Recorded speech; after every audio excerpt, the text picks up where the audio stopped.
To cut a whole chicken, position your chicken this way. Start by cutting off the chicken leg. Slice only through the skin just below the chicken breast.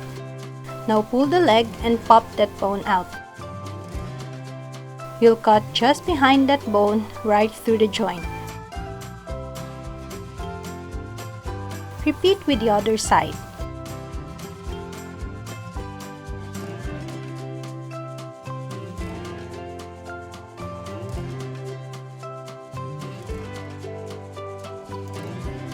Keep the chicken breast side up. We're gonna remove the chicken wings.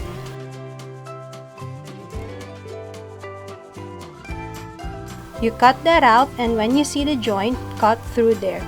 The weight of the chicken is also gonna help you here. Do the same on the other wing.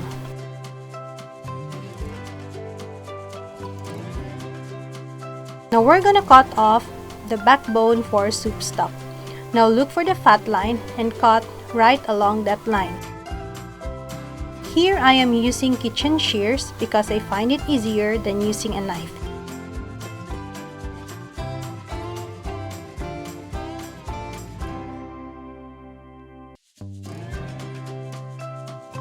You can break the backbone off, or you can cut around it, or do some combination of breaking and cutting until it comes off.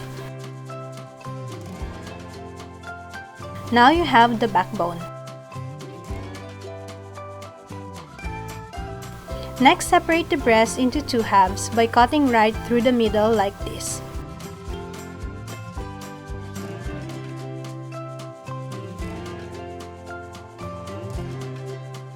Next, to separate the drumstick and the thigh, just flip the chicken leg over and look for the fat line.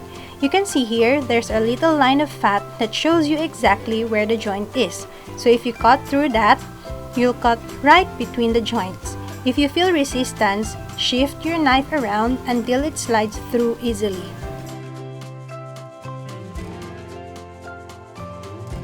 So these are your chicken cuts.